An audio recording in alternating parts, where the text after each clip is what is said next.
but I think probably we'll make a start there. So good evening, all of you. As I say, whether you're a newcomer to the Morecambe Bay Sunset Series or whether you're a regular, and I can definitely see people who fall into both categories. So this is the latest in our series of evening talks that obviously started as a way of keeping in touch with all of our friends and supporters through COVID, when we weren't able to have live projects and we weren't allowed to see each other. And we've kept them going because they've been so popular. And they're just, I think, a brilliant way of keeping in touch with each other, but also celebrating all that makes Morecambe Bay such a special place. So whether that's natural heritage or history, cultural heritage, occasionally some of the projects that Morecambe Bay Partnership are involved in running. So they're brilliant celebrations, I think, of this really amazing place that we're lucky to live in, work in, or hail from. So you're all very, very welcome. This evening, we have a talk by two people from the Sankey collection. So Liz Crtichley is the programme manager for Signal Film and Media, who are a Barrow-based charity offering a programme of digital arts and learning opportunities, both for young people and for adults. Liz has been at Signal Film and Media since September 2021. And so she sort of joined at the very end of the project, but she's going to give an overview of what it's all about and some insights into the Sankey family archives, these incredible photos that we've got that really, document the area over, a century. And then the meat of the presentation, we've got Peter Laird, who is an amateur local historian, but with a really deep, in-depth knowledge of the Sankey collection. So usually the format of these is we have about 45 minutes of talk, and then we'll come and we'll put all of your questions to Peter and Liz at the end. So as I said before, if you've got any questions, then as they come to you, you can put them in the chat. And what I normally do is sort of group them together a little bit, and then we can put them to Liz or Peter. Sometimes the staff from Morecambe Bay Partnership are able to answer things. So we've got Claire, who's the heritage officer. We've got Michelle, who's the team leader, and we've got Teresa as well, who's there, and Sarah, the CEO, is here as well. So they will also do their bit. I'm Tom. I'm the chair of Morecambe Bay Partnership, so I'm a volunteer myself, living around the bay.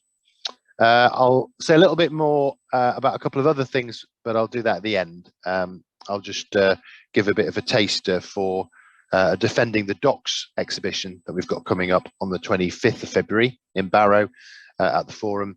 And also I'll say a little bit about the next Sunset Series, which is coming up at the end of the month on the 28th of February, which is a geological talk. So Liz, I'll hand over to you then to start. Thank you very, very much for joining us and giving up your time to share your insights with us. You're very welcome. Yeah, can everyone hear me okay? I'm just hoping for a nod from Tom. Yeah, that sounds good. Yeah, thank you. Yeah, so as Tom said, I'm Liz from Signal Film and Media, and I'm just going to give you a brief overview of the project before I hand over to Peter, who's got the kind of meat of the images to show you, which is kind of what you're all here for, I'm sure. But I wanted to provide a little bit of context first around what we've been doing at Signal and who we've been working with to look after the Sankey images. So I'm just going to share my screen, if that's okay. Can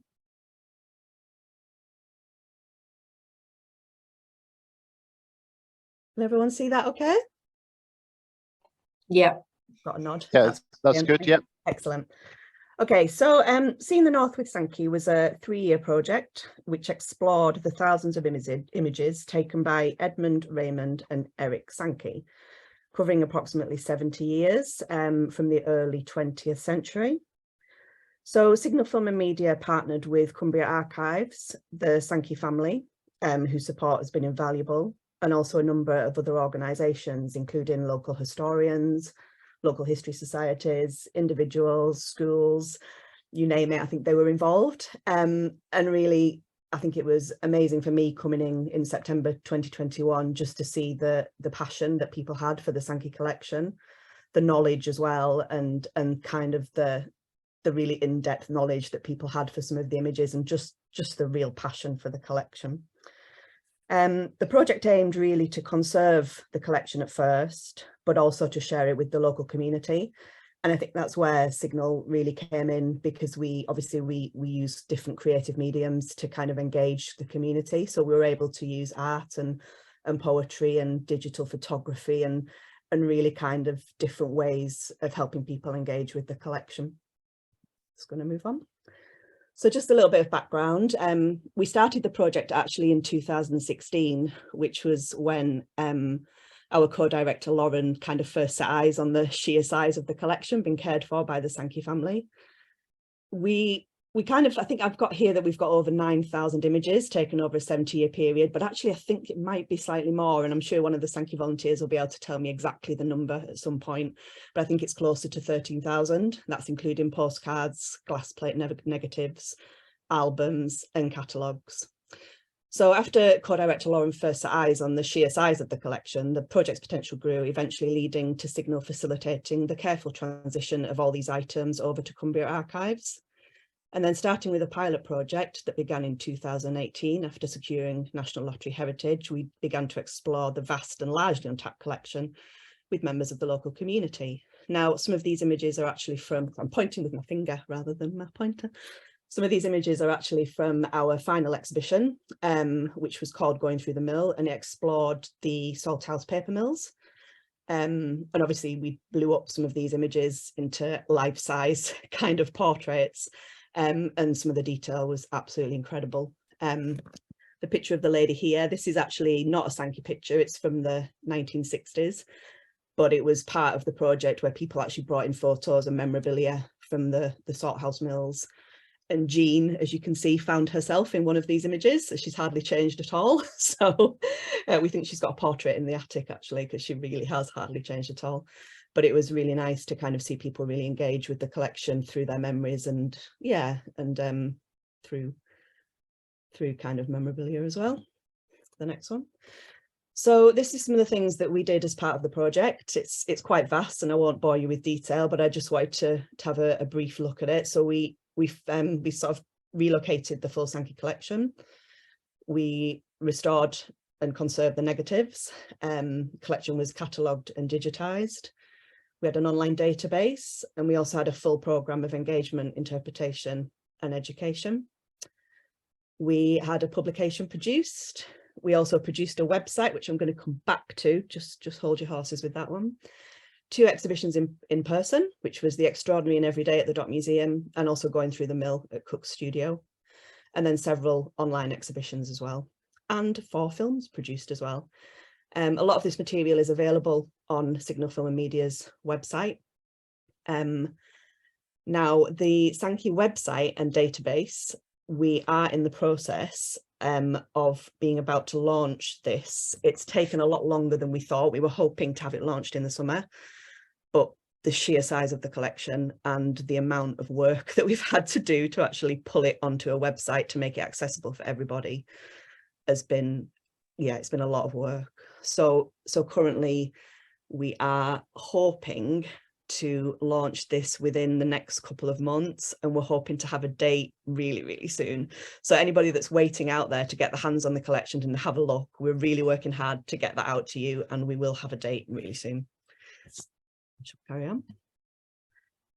Just a little nod to the volunteers. There's a picture here of them. This is when we were researching some of the information for the Salthouse paper mill exhibition, Going Through the Mill.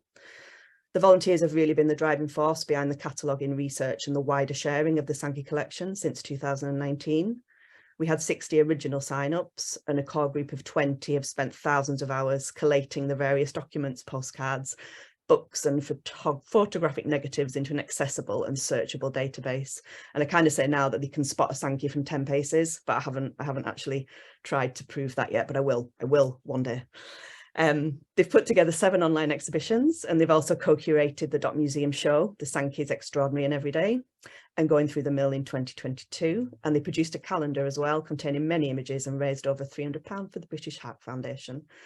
So kind of hats off to the Sankey volunteers. I think you can also see Julia on here as well, who was a project manager for 3 years, and Charlotte as well, who was project coordinator. So just a couple of pictures here of the in-person exhibitions, and just a couple of figures. I'm not going to bore you with numbers, but we were just thrilled when we found out that we had 114,463 audience visits, many of them online, but 6,000 in person, which was just absolutely brilliant, just to see all those people really want to see the Sankey images. The one on the right is at the Dot Museum. And then the image on the left was from the exhibition at Cook's, which again was the Salthouse Paper Mill one. Just a little nod to COVID there, and I've picked this image really because it's almost as anti-COVID as you could possibly get in terms of social distancing. This is the opening of Barrow Library, which I also thought was quite apt because they're almost looking directly at the local archives in Barrow from Ramsden Square. And it's one of my favourite images. I just love that kind of sea of flat caps and the odd trilby and the odd person who's actually caught the camera looking at them as well, which I just think is absolutely wonderful. I think this chap here is kind of definitely looking at the camera. And I wanted to mention COVID just because we really felt the impact of the pandemic on our in-person workshops. Obviously we kind of flexed by taking it online, like many people did. Obviously people who worked took things online as well. But I hope for some of the volunteers and obviously some participants that actually it was a real way of having something to do during that sort of terrible period when we were all in lockdown. But also our exhibitions and workshops kind of coincided that period where people started to come out as well. And a lot of the feedback through our surveys was that just how wonderful it was to be able to attend exhibitions again in person and actually be able to do normal things. So I really wanted to mention that just as a kind of, yeah, it wasn't very pleasant, but actually it was also really nice to see people stepping out and kind of seeing and engaging with the collection again. We really felt part of that kind of process of people coming out. So what next? So we weren't prepared at all for the wealth and breadth of the collection. Once we started exploring it, I think myself, I open the collection and I start looking at some of the images, and I sort of grow a beard because I'm there for so long. I kind of get taken down rabbit holes and all kinds of different things. There's so many themes and social changes and histories and faces to explore within the archive that I think signal we really hope to get some more funding so that we can kind of look more at some of these themes and some of these images, and we're looking to apply for funding sort of as soon as we can, really, just to continue. I picked this picture on the right just because you can actually see some of the faces that I'm referring to. I think we've all been as children dressed up in various costumes by you know, parents or teachers that mean really well, but you can see that some of them are not impressed at all with with what they're wearing. Some of them quite like it, but some of them are definitely not impressed at all. So yeah, I kind of get a little bit poetic towards the end of this, but I always want to say that the photos may have been processed in black and white, but I think for all of us who took part in this project, they're continually bursting with the different shades, tones and colours of a northern past and its people. And if I hand over to Peter now, I kind of hope that you'll agree with that. Thank you. Okay, so just let me share my screen.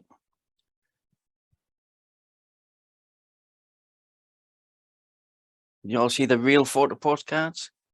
Yeah, nodding. Yeah. Good. Okay, so lockdown happened just as we got this project going. Very soon we went online. We collated albums. Just start this off. So here's a typical album page. It happens to be of the Sankey family, but there were hundreds of album pages. So we transcribed what we saw. We did the same for cash books, sales books, and then a core group of volunteers worked on the postcards. Now there's 2,700 postcards we've got so far in the collection. So they did the backs and the fronts. The back of this one is actually in French because the postcard's going to Paris, and the front of it happens to be a picture of the park in about 1915, something like that. A core group of about a dozen of us spent every Wednesday on Zoom calls, and in between the Wednesdays, as Liz has said, we spent thousands of hours working on the negatives. There's 9,200 negatives. We don't have a negative for every postcard. We don't have a postcard for every negative, and the same with the album pages. So they don't all tie up.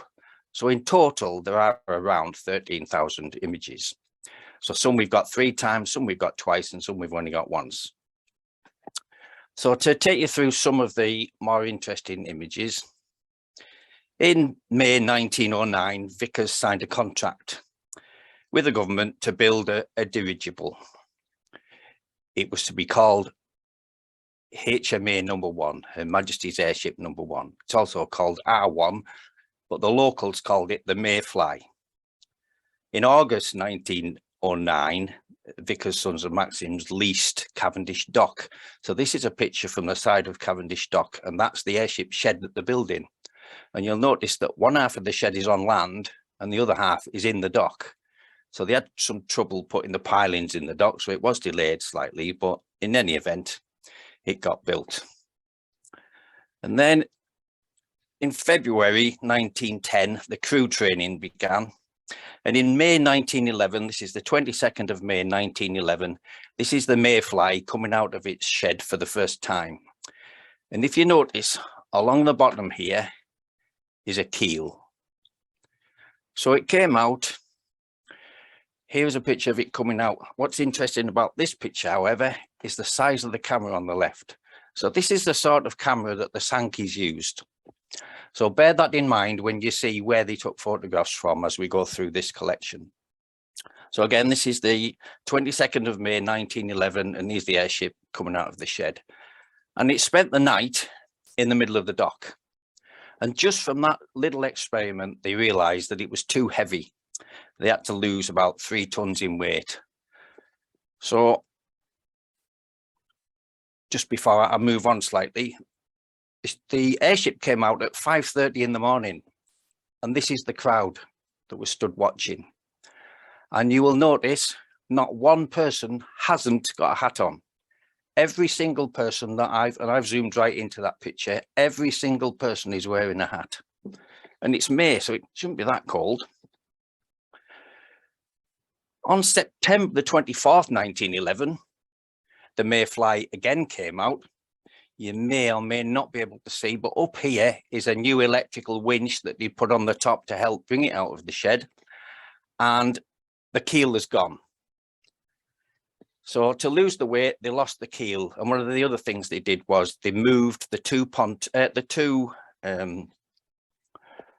I forgot the name of the things now. The 2 carriage things that were underneath the airship, they swapped them round front to back to balance the weight out. However, a slight wind came along, and lo and behold, the Mayfly didn't. There was an inquiry in 1912, but it was ruled that nobody was actually to blame. So the Mayfly didn't fly. There's maybe a dozen pictures of this in the collection. While this was going on Cavendish Dock, there was also Commander Oliver Swan. Well, it was German. It was Swan. He later changed his name to Swan. He was trying to take off and land with one of these newfangled aeroplanes. He did succeed in the end, but he wasn't the first person to do it. Carrying on with airships, Vickers went on to build more airships. These are the airship sheds on what's now the golf course. Well, it was then the golf course, of course. It's now on, those sheds would be on the 5th Fairway and on West Shore Road if they were still there. The foundations, the concrete, are still there, as I knocked a golf ball over them yesterday.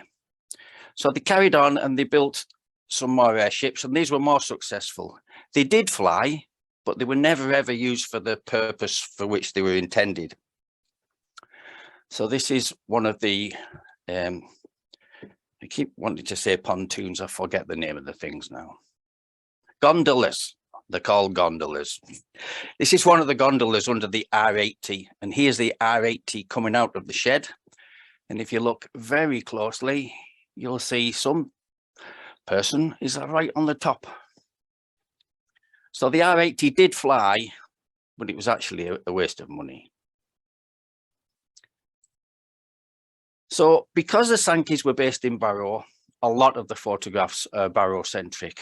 I assure you I'll show you some pictures that are not in Barrow, but here's some of the trams.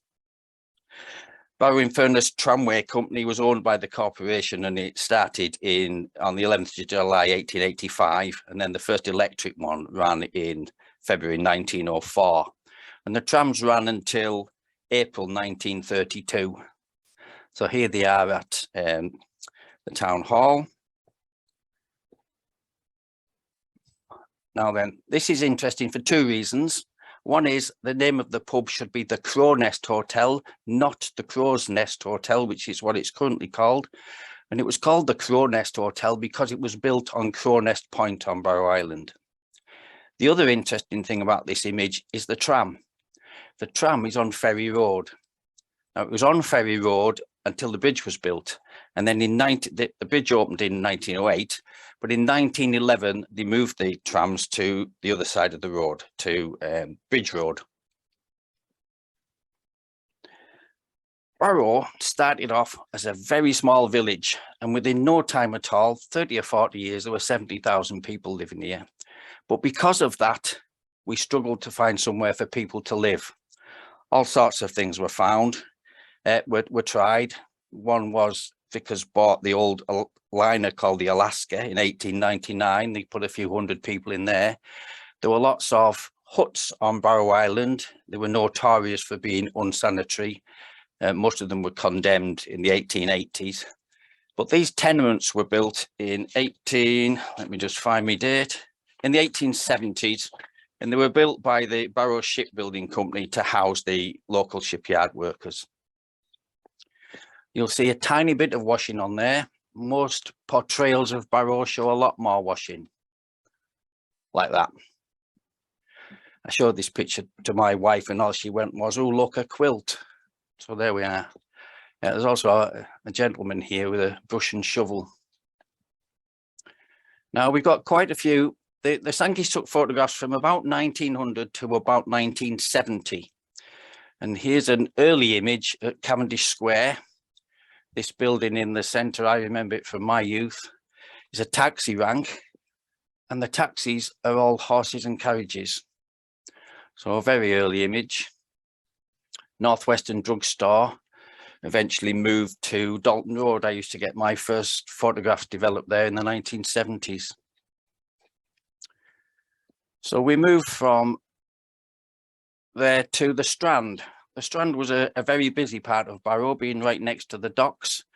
This building on the right with the sign on it was the Navy and Marine Recruiting Office. And you can see a whole group of schoolboys, they're all boys if you zoom in, whole group of schoolboys crossing the tram lines there. And this building here is the Junction Hotel. All this is, of course, long gone now.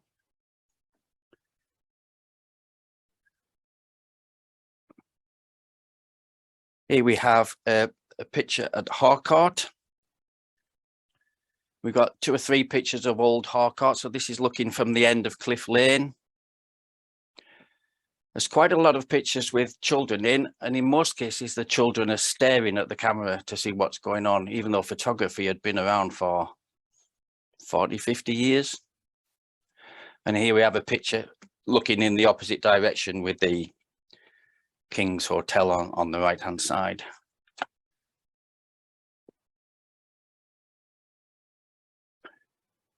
This is Ramsden Dock Road in the snow, a single decker tram, which meant that it could go under Salthouse Bridge. Because if you think about it, you have to be pretty low to be able to get under Salthouse Bridge.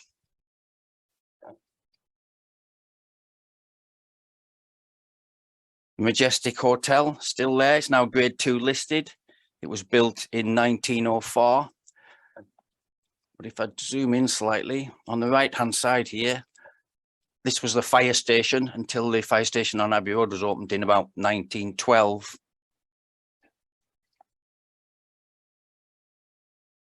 Now, the Sankeys attended many public events, and this was the opening of the King's Hall on Hartington Street, 12th of September 1907.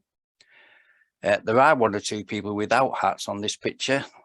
There's a lady just there's not got a hat on, and a young girl in the foreground, but most people, again, are wearing headgear of some sort.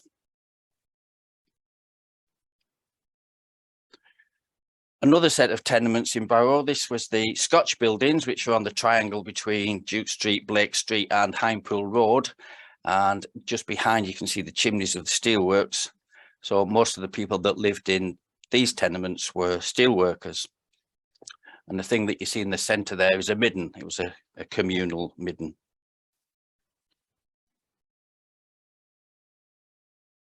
One of the Barrow's lost industries. This is the rope walks, which is near the Ormsgill Hotel at the head of the reservoir. Some of the workers stood outside, and we have a few internal views in the collection. So here's one of them. You can see the twine on the left here, and I don't know what this frame's called, but they put the twine in there and ran it right along these rails. I've been to a working one of these in Chatham Docks. So they twist it all together and get thicker and thicker ropes until you end up with a rope of the size that you want. But again, that's long gone. Another of Barrow's outlying villages back then, 100 years ago, was New Barnes, and this is Muddyman's Lane. If you went down this lane, if it still existed, you would end up at the end of Lesh Lane. I'm assuming it's called Muddyman's Lane because Muddyman still had a market garden at the back of the house that I lived in 50 years ago.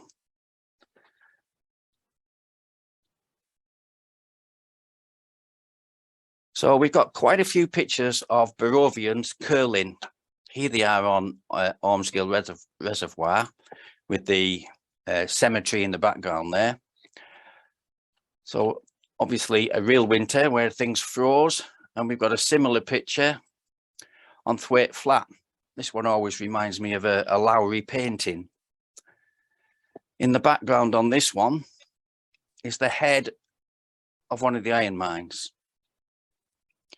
So if you were to stand and take this view today, the Dalton Bypass Road runs right across the top of there.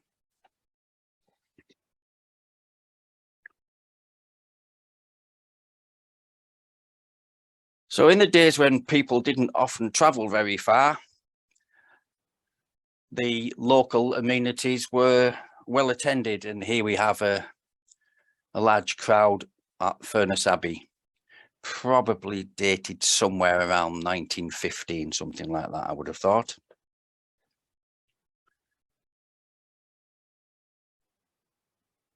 I love this picture. There were two fires. This is a fire at Gradwell's Woodyard. There were two fires. One was on the 24th of January 1911, and there was another one sometime between 1907 and 1910, but we can't pin down exactly the date of this picture. Superb fire engine.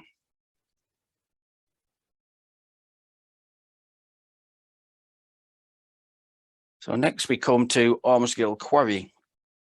A railway line existed. You can see it coming around there, going past the rope walks that we've just seen there and going off towards the iron and steel works and the slag bank in the background. This thing here is a pavilion built by Furness Railway. Furness Railway ran steamers from Barrow to Fleetwood and Fleetwood to Barrow. And one of the things that they promoted was to visit Romney's cottage. And this is Romney's cottage here. So Furness Railway actually built this pavilion at the top of Harcourt Quarry.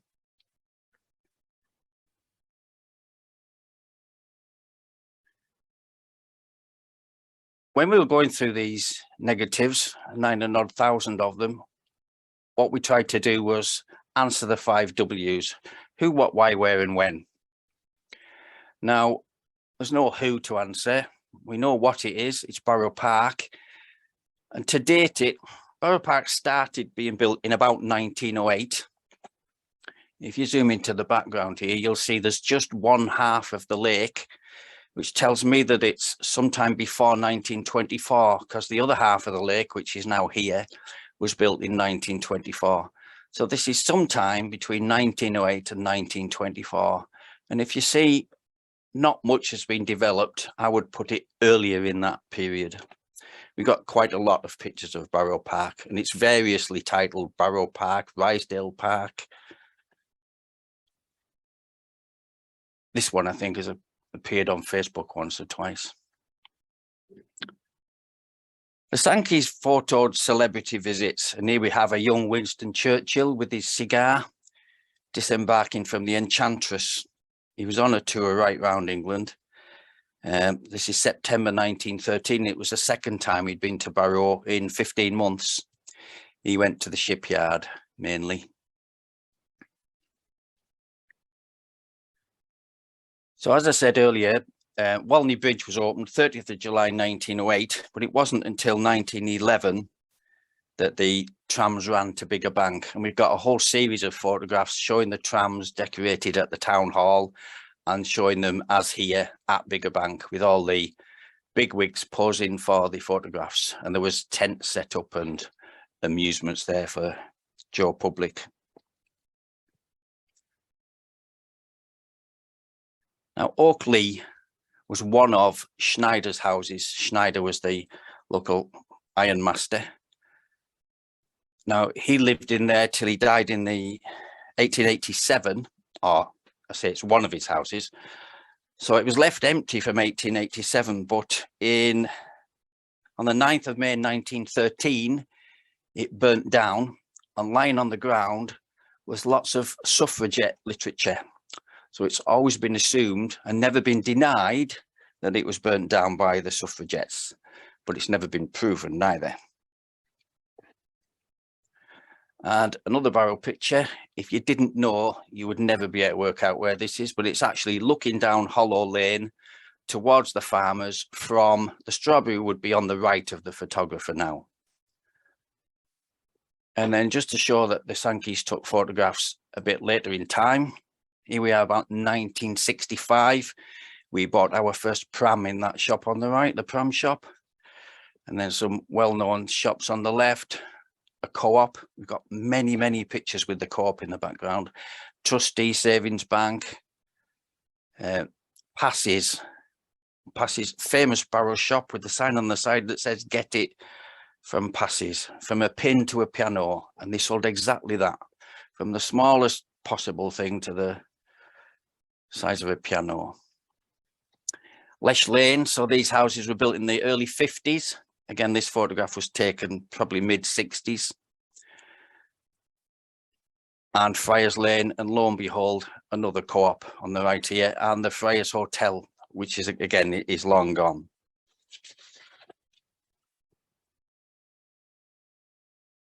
So the next few photographs, the Sankeys would often have more than one photographer at an event. And when I first found these, I was trying to find out when the Coast Road was opened. And it took me a long time searching through old newspapers. Remember that this was all during lockdown, and finally found that it opened on the 16th of December, 1924. But that's not really what's interesting about this photograph.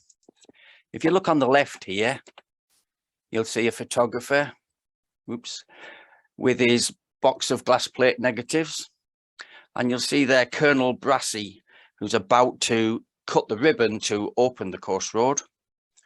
But if you look at the next couple of photographs, so there he is, he's just cut it. So there's a photographer on the right, there's a photographer on the left, and there's one that we saw at the front. So there were 3 photographers covering this particular event, which is this is the only, and I've looked at all 9,000 of these images, this is the only time where I found that there were 3 photographers, that you can prove there were 3 photographers there. A few photographs from out of town now. Dalton Market Cross, with the children that I mentioned before, lots of times children just looking at the cameras. The Braddles and the post office in Bardsey.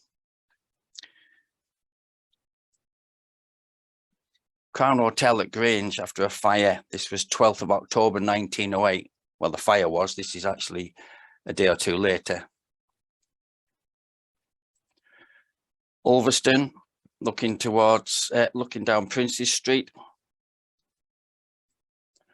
Ulverston Ironworks with the railway in front.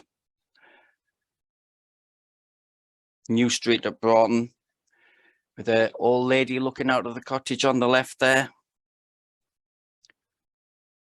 Swan Hotel at Newby Bridge with the car. It's not one of the Sankey's cars.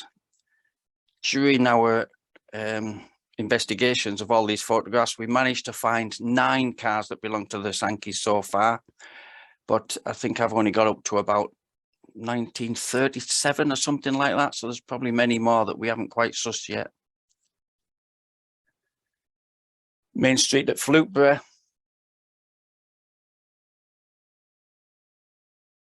Waterhead, Ambleside, with tourists in a carriage drawn by horses. Markham with the pier and the clock tower.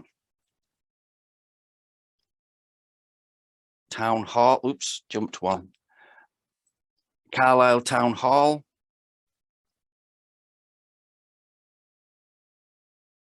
Monument Square at Penrith, the policeman in the centre there. The clock tower and the main street in Cockermouth. Again, this is not one of Sankey's cars. The Blue Mills at Barrow, infamous, when they were a cotton mill, they were infamous for using child labour. It was bought in 1895 and turned into what we knew as kids as the Dolly Blue Works. It's closed in 1981. You may have seen this picture, it's been in a few books. This is the old Stonebreaker. We think it's somewhere in the Crake Valley near Greenord, but there's a man happy at his work. The Sankeys didn't just take pictures in England. You'll all recognise this as Mont Saint-Michel. I'm just going to whip, I'm conscious of the time, I'm just going to whip quickly through a few of these before I get to the railway pictures. This is the Anglers Inn at Ennerdale, no longer there, with Great Bourne in the background. Lots of the images show things that are no longer there. Young boys exercising at a YMCA camp. This is at Silecroft with Blackcomb there in the background.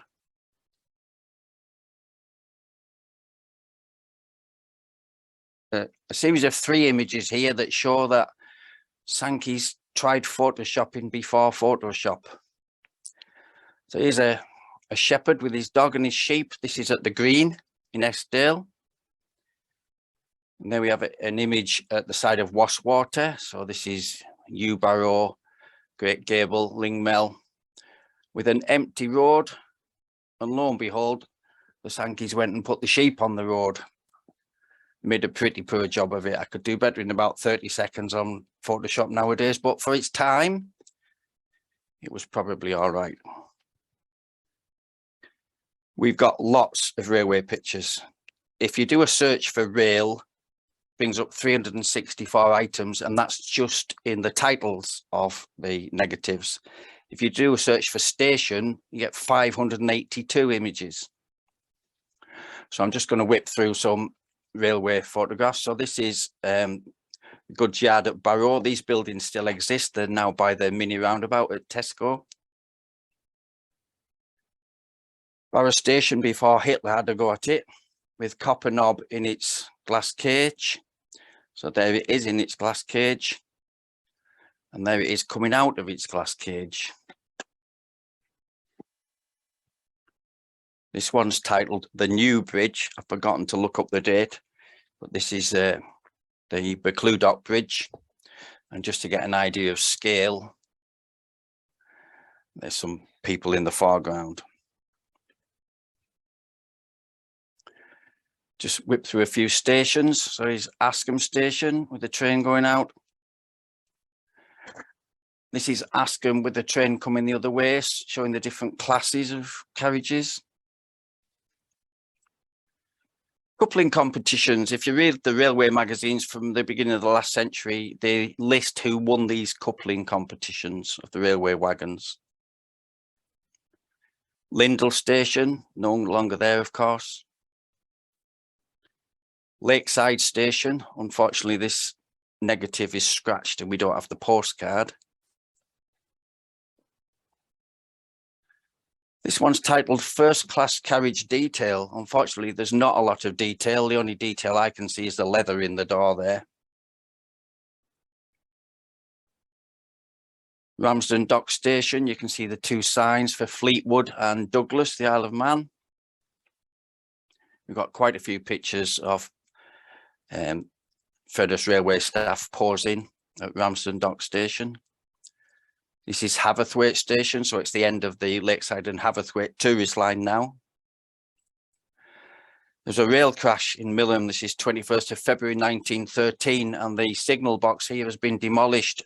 There was somebody in it at the time, but he was unhurt, which is a bit of a miracle. And this is a picture of Edward Sankey and his son Eric at Newby Bridge Station. Got quite a few pictures of the Sankeys, not as many as you would expect, but quite a few.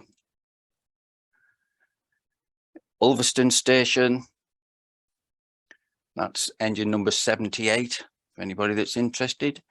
Number 15 at St. Bees. The train control, Furness Railway train control. We've got maybe half a dozen pictures inside here, including one of a guy that's only got one leg. And these are soldiers stood outside Furness Railway offices during the rail strike in 1919. And we've got dozens of pictures of the Ravenglass and Eskdale Railway from various dates. This one's from the 60s. What's interesting about it, if you see the white lines down here and here, this shows the shape of what the postcard would be when they cut the postcard out, or when they printed the postcard. Sankey patented a printing machine. We've got copies of the patent, and we've got photographs of the printing machine. And as you would expect, we've got hundreds of pictures of ships and boats. This is the Exmouth. I could give you a half-hour talk just on the Exmouth, but it's not made of wood, even though it might look like it. It was launched 20th of April 1905. It's a 300-foot training ship. It's for training young boys. Most of the boys came from poor law homes. It spent quite a long life. I won't bore you with it, but 600 young boys would sleep on there at a time and learn all sorts of things, carpentry and skills. It was renamed the Worcester later in its life. Here we are in Barrow Docks. The ship on the left was just laid up. That's the Windlatter. The interesting one is the one at the back. It's the convict ship. It was named Success. So it was built in 1850, although some things you read nowadays will tell you it was built in 1800. That's because fake lies isn't new. So it was built in Myanmar, and it traded round India. And then it made a few voyages to Australia with immigrants. In 1852, the crew that were on board deserted and went to the goldfields. It was then bought by the government and the state of Victoria, and it was used as a prison ship. Fitted out as a museum ship in 1890, and the intention was it would tour the world. It wasn't much of a success, and it was scuppered.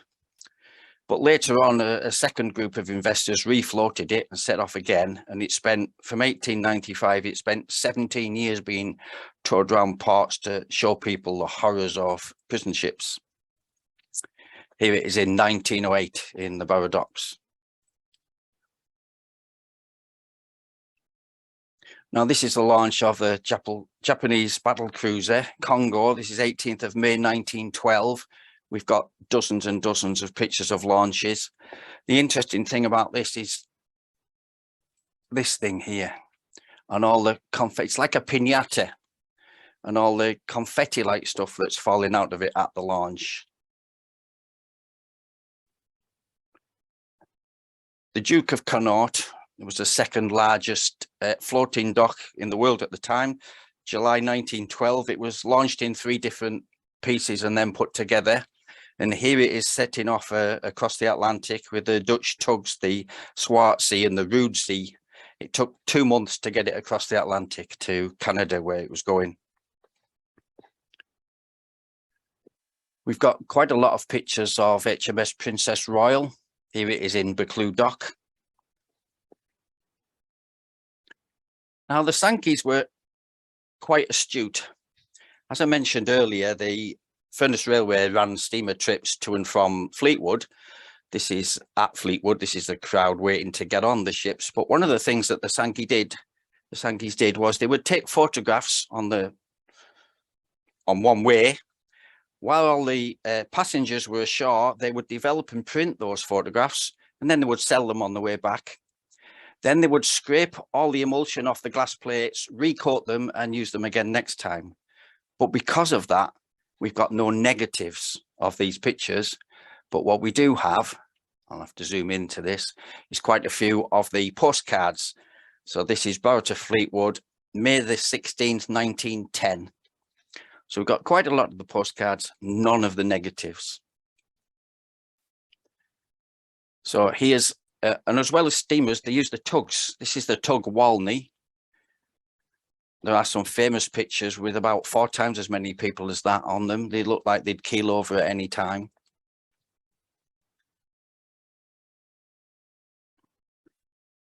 Unusual for Barrow, a broadside launch.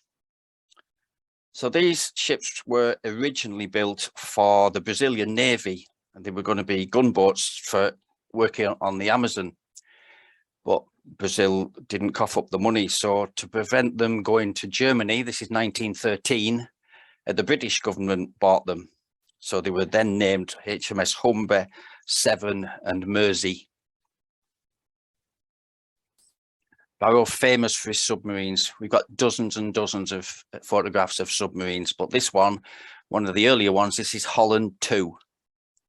Holland was built on license from the American Torpedo Boat Company, and it was designed by an American called John P. Holland, hence the name of the submarine.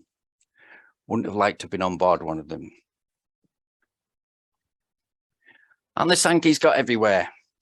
There was a benzene ship coming across Morecambe Bay, 1914, and it grounded about a mile south of Halfway Buoy in Morecambe Bay. A couple of tugs went out, the Walney that we've just seen and the Furness, and the Peel lifeboat was towed out, but the ship actually exploded. There was 36 people on board, only 2 of them survived, and then these photographs were taken next day. The guys in the middle are not Sankeys, they're actually using some sort of movie camera, but the Sankeys obviously took this picture, and we've got quite a few, and we've got much more of the story of the Vedra on the website. Because what we did for quite a few images, if we were really interested in them, we went into a lot more detail and wrote a spiel of a few hundred words for the images that we were particularly interested in. Just let me catch up with myself. There we go. Show a few launches now, just very quickly. This is the Jarvis Bay, 17th of January 1922. One of my relatives emigrated to Australia on this ship once it had been finished. This is the Arama. I'll get you the date in a second. Arama. 1924. And this ship here, this is the end of Roe Island. You can see about the 5th iteration of lifeboat sheds there, and the end of the railway line on Roe Island. It was called Peel Station, but Peel is actually over there. And this is a Spanish ship called the, get this right, Arno Tegui Mendy, which grounded in January 1925. They managed to refloat it quite soon afterwards. It's quite a good launch picture. 9th of June 1925. This is the Otranto, HMS Cumberland, March 1926. Vickers built submarines and ships for other people. This is a Chilean submarine, the Capitan O'Brien or Breen, 2nd of October 1928. I quite like this picture from a photographer's point of view. I think that's great. This is the Orontes coming out of the Ramsden Dock gates backwards, July 1929. HMS Pandora, 1928. P&O liner, Strathnaver, 1931. The Strathaired entering the docks, 1931.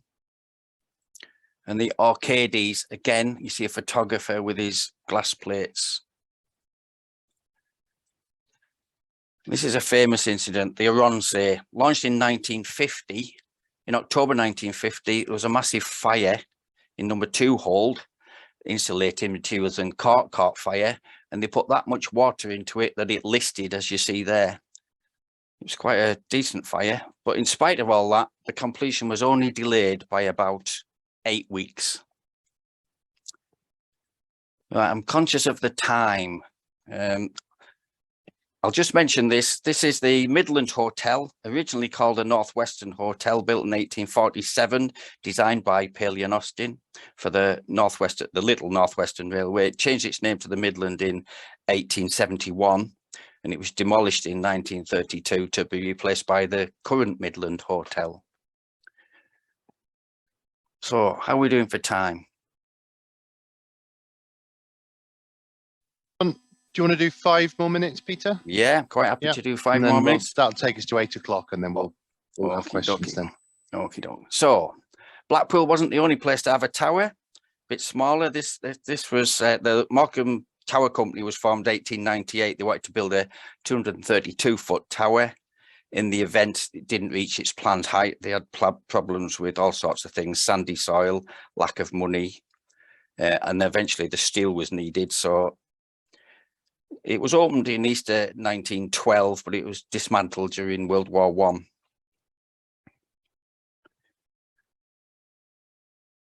Quite a few images are just scratching our heads because they had no title, no mention in the cash book, no mention in any books. We had no idea where they were.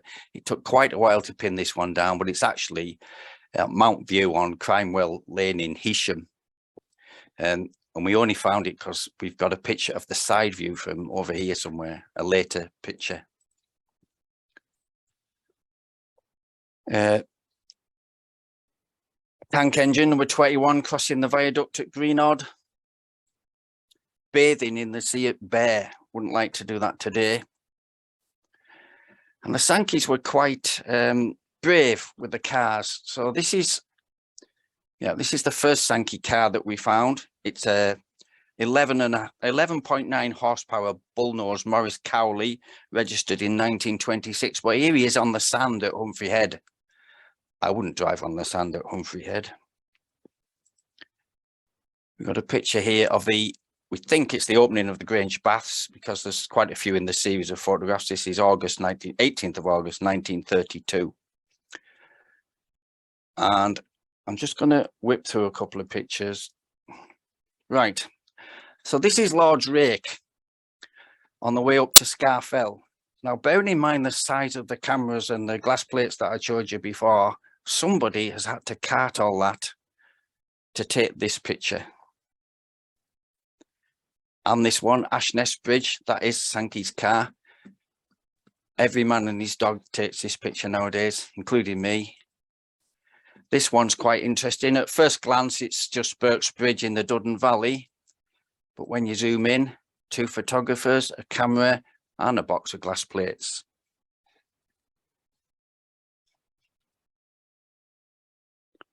Again, they've had to cart all the way. This is actually taken from Scafell.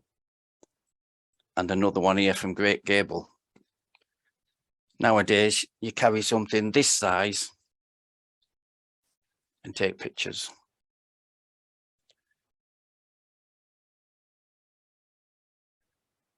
Quite a few pictures of vehicles.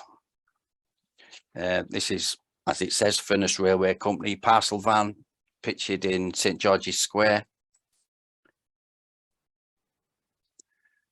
This is in front of the Lakeside Hotel, a couple of buses this time rather than the tourists in horse-drawn carriages.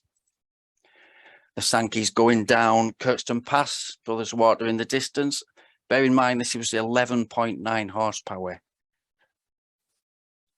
on the top of Birkefell.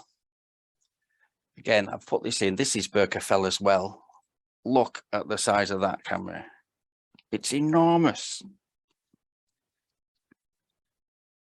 So my clock says it's 8 o'clock.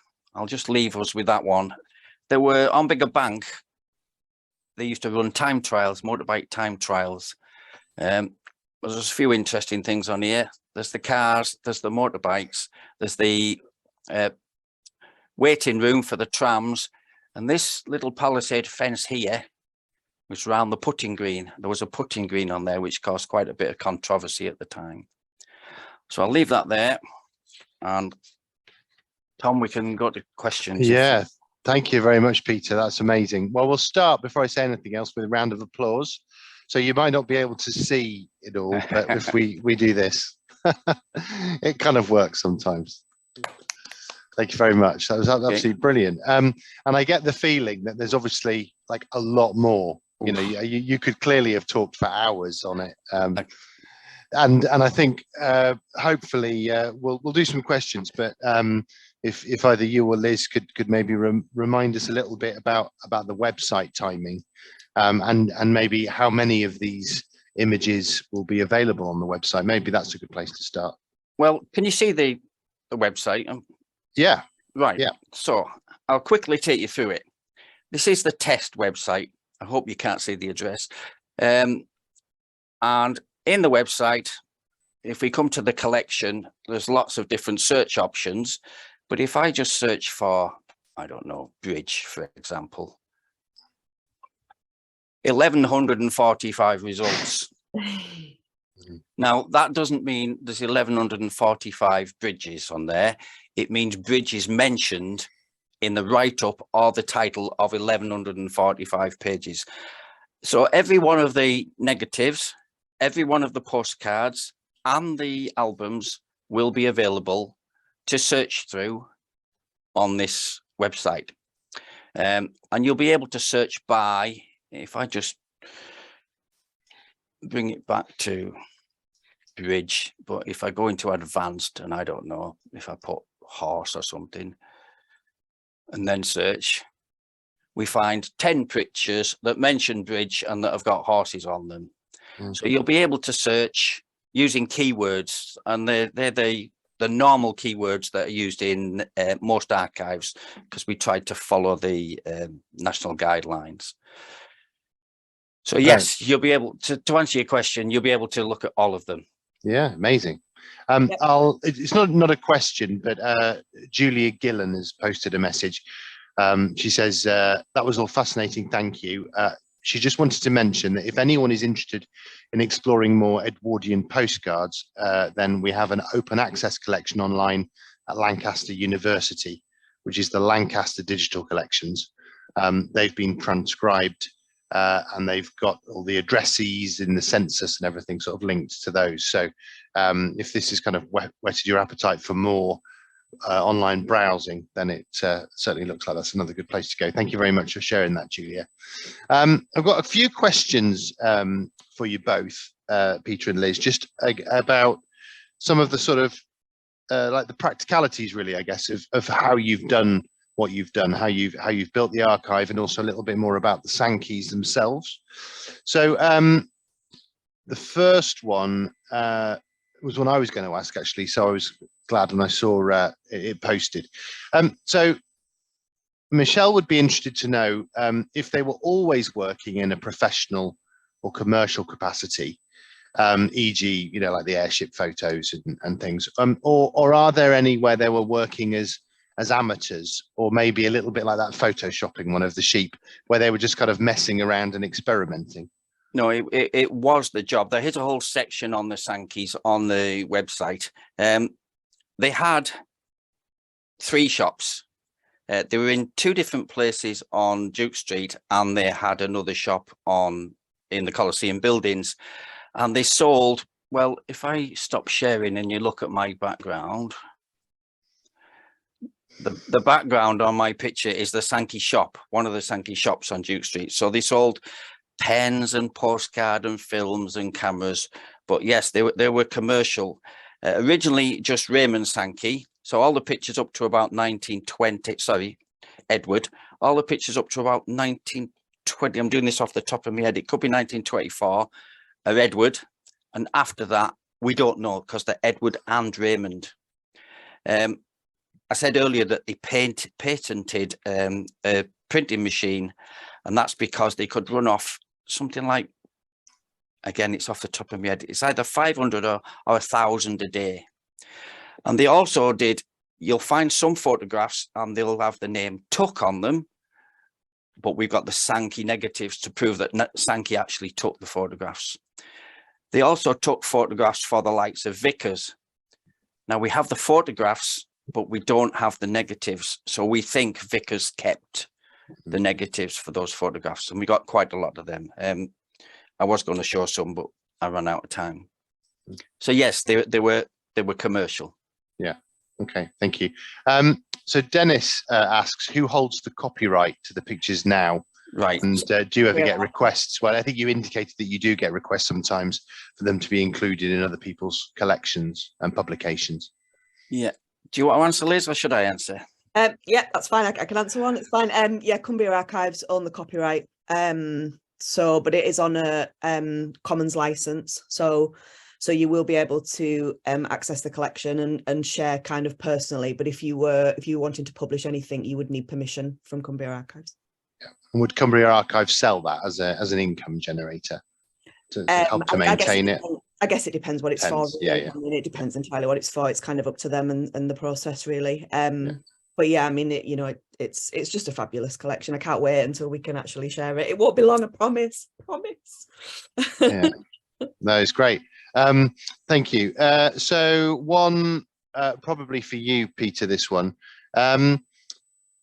You mentioned there, the information around the who took the photos was recorded. Mm-hmm. And you've obviously got the payment book, so you can kind of look at the transactions of who was commissioning the photos. How much information is there about the people actually in the photos, and was that ever recorded on the back or in the book? Or? Yeah, well, very rarely. There are maybe a couple of dozen formal portraits where we know who the people are, but often we don't. More often than not, we don't. Yeah.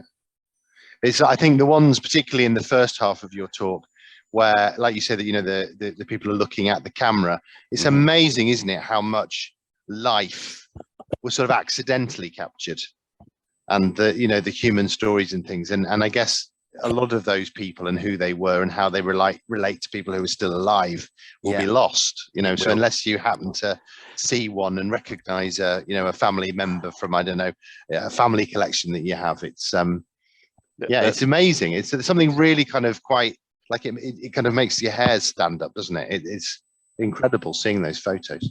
There is a picture that I was going to show, but we haven't got around to it. It's a cottage in North Scale. In some of the books, it's erroneously put down as Bigger Village, but it's actually a North Scale cottage. And there's two little girls in front of the cottage. It's taken about 1908.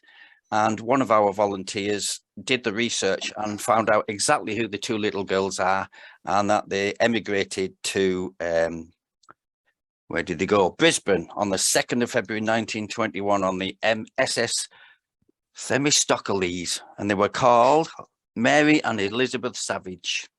Wow.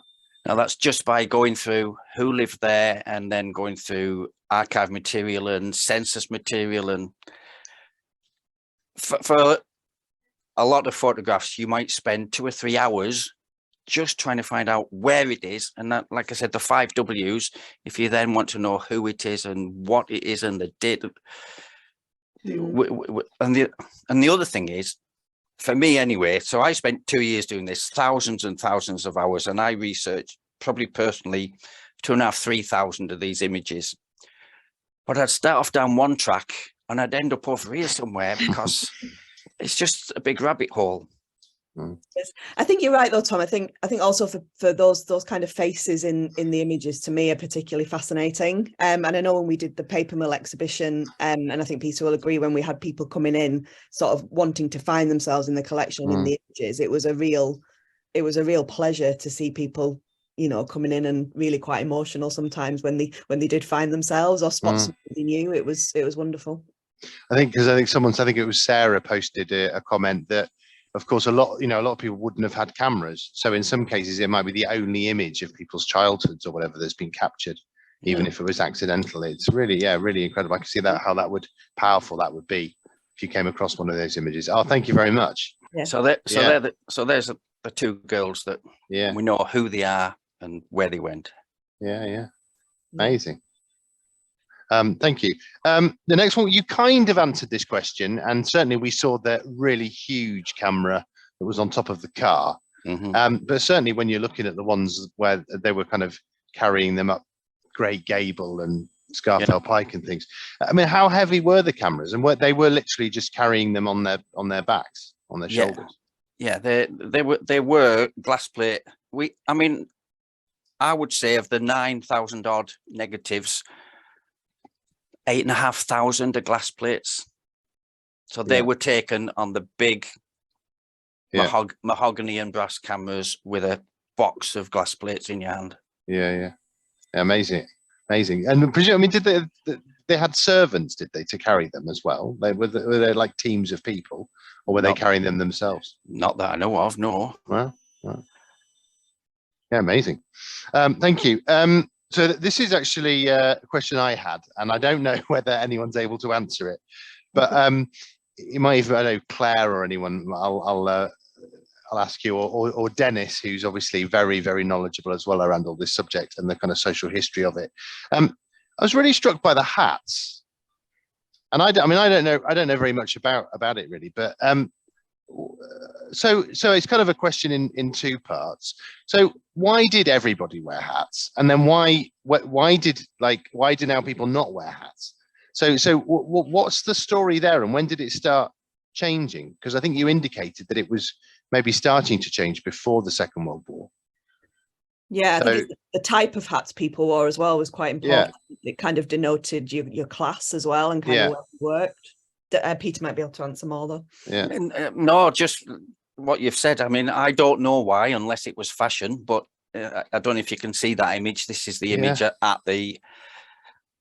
I think that the bowler-hatted people are office workers, and the flat caps are the younger workers and the manual workers, because I think that's how it worked. And then the women, the bigger the hat for the women, I think the higher the social class. I mean, we have got, in our research documents, we have got a load of stuff that helped us date some of these pictures by the clothing and the hats.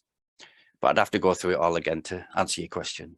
I always think it'd be really interesting as well. I always think it's a kind of uniform, and I kind of, especially with youth, when you see kids now in the North Face jackets and the black trousers, I kind of think it'd be nice to do almost a comparison with some Sankey youth as well, in the flat caps and the suits, and I just kind of wonder whether there's an element of that, especially with the younger ones. Yeah. I guess when you're seeing that a lot of the clothing's very similar, it's maybe the hat is part of what then kind of indicates the tribe that you belong to. Yeah. No, it's very, very striking, and it's not something you really necessarily kind of think about, do you, on a day-to-day basis, sort of how it's changed. Thank you, Michelle. So Michelle says changing habits as well, so less walking, less cycling, more people inside cars, better heating. And Dennis just says social conformity and status. The power of that. Yeah, absolutely. Really interesting. Thank you. So I don't know if there are any other questions that anyone's got. What I'll do is I might just put out a couple of our messages while we wait for any final questions, if that's okay. So I indicated earlier on a couple of things we wanted to share with you all coming up at the end of February. So on the 25th of February, at the Forum in Barrow, we've got an exhibition, which is really the end of Morecambe Bay Partnership's Defending the Docks project, which Claire has been running with a number of Morecambe Bay Partnership volunteers. So that will be sort of, it's documenting the kind of relatively recent military history of Barrow, and that will include, I don't know, Claire, whether you want to say a little bit more about this, but you said a sort of 1940s immersive experience, which sounds quite fun. Do you want to say anything else about that?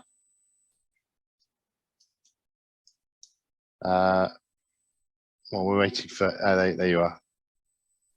Sorry, I'm here. Yeah. Yes, so the virtual reality, if any of you were on my Defending the Docks talk earlier, last year now, you might have seen a little preview of it, but we've been with our partners at LA12, who are based in Ulverston, have been putting together some virtual reality experiences and an archaeology model based on what has been found in Barrow and Walney. So we'll have lots of information about what we've discovered through the project, and also you'll get a chance to try out that virtual reality if you'd like to. So it's a drop-in event, 10 till 4. Do pop along anytime you like. Great, thank you very much. Thanks, Claire. Good luck. Hope some of you will manage to get there. That sounds brilliant. Thank you. And then a couple of days later, so on the 28th of February, so that's the following week after the weekend, is our next Morecambe Bay Partnership Sunset Series talk, which is Dr. Audrey Brown from the Westmoreland Geological Society. And this is one where, when we did the poll asking you the topics you'd like to know more about, geology came up because we've never done a geology one. So that's the geology of Morecambe Bay, from tropical seas to icy desert. So again, hopefully we'll see you there to fill in that particular part of our kind of our work and your knowledge. So thank you, Dennis, for the compliment. And yeah, I think the support and the kind of celebration, you know, the Morecambe Bay Partnership is able to bring to some of these topics is really good. And I do love that kind of the partnership element here between the different charities, sort of shedding light on a really incredible collection, and hopefully making it, you know, more people more aware of it, really, and enabling more people to access it. So Tom, I think Tom, yes. sorry to jump in. I can see David Hodgson's waving his hand. Hello, David. Nice Okay, to see you. thank I don't know you. if he has a question. Can you hear me? Yep. I wanted to actually, when you were talking about hats, to mention the fact that most people don't realise, but I have photographs of my grandfather taken in the 1890s, and preschool, most children, regardless of sex, were dressed the same. So if you see somebody in what looks like a dress, you cannot assume it's a girl. It could just as easily be a boy. Yeah, I've certainly seen some of those old photos. It is amazing, and you kind of, there's those kind of white pinafores, aren't there, as well, the kind of over things. Yeah, and also certainly with a lot of children, no shoes. Yeah. Well, as late as 40 years ago, I was in Corfu. No, 50 years ago, before the tourist trade, and the kids there only had one pair of shoes, which they only wore on Sunday to go to church. Yeah. I see. Yeah, I think a couple of people have just sort of, they're not really questions, but have put in the chat just how, I don't know, just it's kind of weird how you sort of see these very familiar locations with people who it just feels a very, very long time ago. It's like there's so much that's changed, and yet, yeah, the locations. I know it's almost like the kind of ghosts through the, I don't know, through the different generations. It's something quite eerie about it, I think. Great. So yeah, the one final question actually, which I didn't read out, that I missed before, that I just found. Again, either Peter or Liz. So the most sort of common topics for the photos, are they mainly kind of naval? Are they mainly railway? Are they mainly sort of tourist postcards? No, they're wide and varied. Yes, there's a few hundred with railways in them, but the topic might be something completely different, and the railway might just be in the background.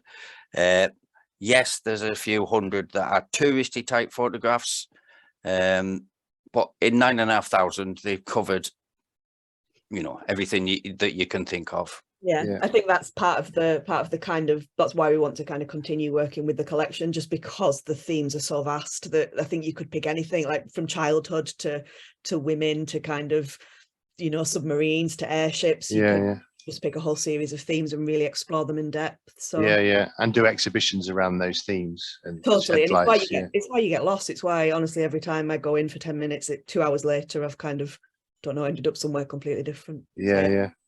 One of the things we've done on the website is we've sort of curated a few things just to keep people going, and the headings are damage and destruction, rural workers, urban workers, leisure, maritime, landscapes, childhood, shop fronts, railways, launches, and they're just the things that we picked off the top of our heads. Yeah. I love the shops, actually. That's one of my favourites, weirdly. I love the shops. We like the hanging kind of, I don't know, hanging carcasses, which isn't particularly good, but it just fascinates me. It's very strange. There's unusual things. The Sankeys were obviously employed to take photographs of the new streetlights in Abbey Road. And there's maybe a couple of dozen photographs taken from the top of a tram of the streetlights going down Abbey Road. Yeah. And you find lots of little collections like that, and you think, yeah. And yet, even though the subject's the streetlights, there's all the other detail in the background. Exactly. Yes. Yeah, locations and and the changes. Yeah, no, it's fantastic. Great. Well, thank you so much. Sorry, did someone coming in there? Yeah. I was just going to say, most of the photographs that you showed about the airship and the development of aircraft have actually been published. There's a set of 3 books published about aviation in the old Cumberland, Westmoreland area. And I'd say most of those photographs have been published. Yeah, they have. They've been seen before, so a lot of them. Yeah. They were really incredible, those airship photos. Really, really amazing. Just, they really didn't feel like they were 100 years old, were they? The clarity of them and the detail is really extraordinary. I hope the person who was on top of one of them was all right, didn't fall off. That looked a bit precarious. No safety of any kind, was there? No. It had a hatch in the top. It wasn't sitting on top, there was a hatch. And maybe on the top of a ladder. Oh, right. Okay. We worked with the school group, and that was the image that they picked out to animate. And they had like the guy kind of flying, didn't they? Kind of turned him into Superman flying past one of the images. I want to have creative interpretations, which was really well spotted by them, I thought. Yeah. So the kids, the children's reactions to them is really powerful then, is it, Liz? The schools that we've worked with, but I think again it's an area that we could really explore more. I think it would be really nice to see kind of how children react to those images, and especially how they see other children in them. I think there's again, when you talked about bare feet and things and kind of clothing, I think there's something quite good about finding that connection. Like seeing yourself is much different from seeing an old person, especially when you're 6 or 7. Yeah. No, that's that is what's when particularly lovely. Yeah, you think the 13's old when you're 7, but anyway. Yeah. That's really, really lovely. One of the things that you showed was the early flying boats, float plane, really. Mm-hmm. Are you aware that the first one to fly has been recreated and flew recently off Windermere? Yep.